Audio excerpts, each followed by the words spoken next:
quelques jours de la rentrée universitaire, les autorités guinéennes célèbrent l'intégration de 153 nouveaux enseignants-chercheurs titulaires du doctorat dans les institutions de l'enseignement supérieur du pays. Recrutés par la fonction publique dans le cadre du renforcement du corps professoral des institutions universitaires de la République, ces nouveaux enseignants-chercheurs, dont 103 provenant de divers pays africains et européens, ont été accueillis ce samedi 12 octobre 2024 dans la salle du CAMES de l'université Gamal Abdel Nasser de Conakry, sous l'autorité du Premier ministre, en présence des membres du gouvernement, des représentants du secteur académique et scientifique, ainsi que des partenaires au développement.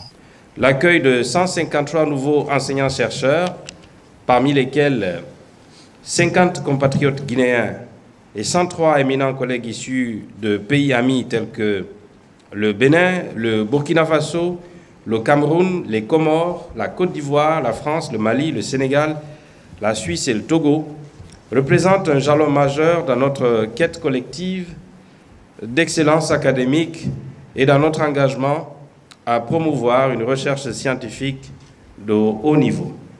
En mettant l'accent sur la diversité des profils de ces nouveaux enseignants-chercheurs, le ministre de l'Enseignement supérieur a souligné que leur recrutement s'inscrit dans une stratégie globale de renforcement du système éducatif guinéen. Il a rassuré que l'impact de ce recrutement sera immédiatement perceptible dès la rentrée académique prévue pour le 14 octobre 2024.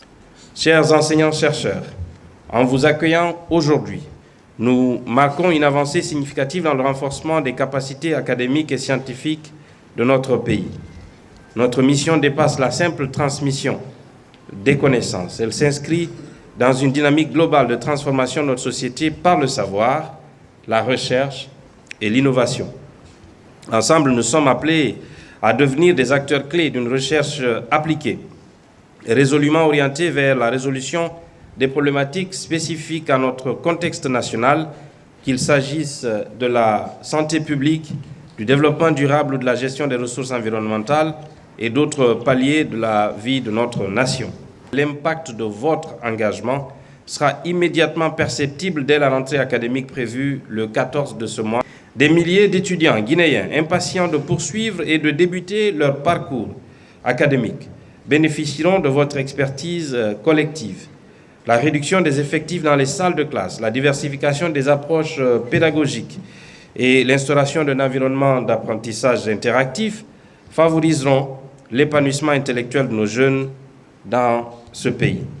Grâce à l'intégration de nouveaux enseignants-chercheurs que vous êtes, provenant de divers horizons académiques, la richesse de vos expertises contribueront à améliorer la qualité des enseignements, permettant à nos étudiants d'accéder à une formation supérieure enrichie par une exposition accrue aux nouvelles technologies et aux perspectives internationales. Pour sa part, le Premier ministre a salué cette initiative, rappelant les efforts historiques de la Guinée pour bâtir son système éducatif après l'indépendance, avant d'indiquer que la Guinée a besoin de la compétence de tous ses fils issus du continent africain. Pour lui, le capital humain est la chose la plus importante dans le développement d'un pays. La Guinée, qui a été réputée pendant des décennies et des décennies comme un pays qui marginalise, comme un pays où il n'y a pas la cohésion, où, dans une certaine mesure, les compétences étaient reléguées au second rang. C'est un pays aujourd'hui qui valorise l'intelligence, qui valorise le savoir, qui fait appel à ses enfants, quel que soit l'endroit où ils sont dans le monde, pour dire que le pays a besoin de vous, pour venir le construire, et nous allons le construire avec, bien entendu, l'apport de tous les autres frères du continent. Et d'ailleurs, parce que notre objectif, à l'image de ce que les pays comme Singapour ou comme certains pays de l'Asie du Sud-Est ont fait, nous allons nous orienter dans cette direction. Les domaines les plus évolués seront exploités en utilisant la coopération des pays susceptibles d'être les plus avancés dans ce domaine. et aussi sans complexe. Il faut savoir que c'est par le capital humain qu'on peut tout obtenir.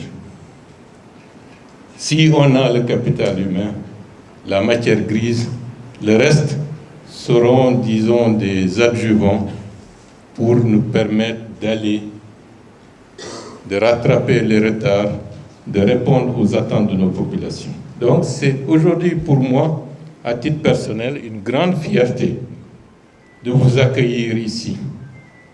Les réformes entreprises dans ce sous-secteur de l'éducation en Guinée marquent une nouvelle étape dans la modernisation de l'enseignement supérieur, plaçant la formation et la recherche scientifique au cœur du développement du pays. La rénovation des infrastructures universitaires, la numérisation des processus administratifs et académiques, ainsi que l'établissement de partenariats internationaux solides, témoignent de notre ferme volonté de créer un cadre propice à l'excellence universitaire. Ces réformes visent à doter notre système d'enseignement supérieur d'outils nécessaires pour se hisser parmi les références du continent africain. Les nouveaux enseignants-chercheurs se sont engagés à contribuer à l'amélioration des indicateurs de performance du secteur. Ils seront évalués annuellement sur des critères comme le taux d'encadrement des étudiants en licence, master et doctorat, ainsi que le nombre de publications scientifiques dans des revues spécialisées.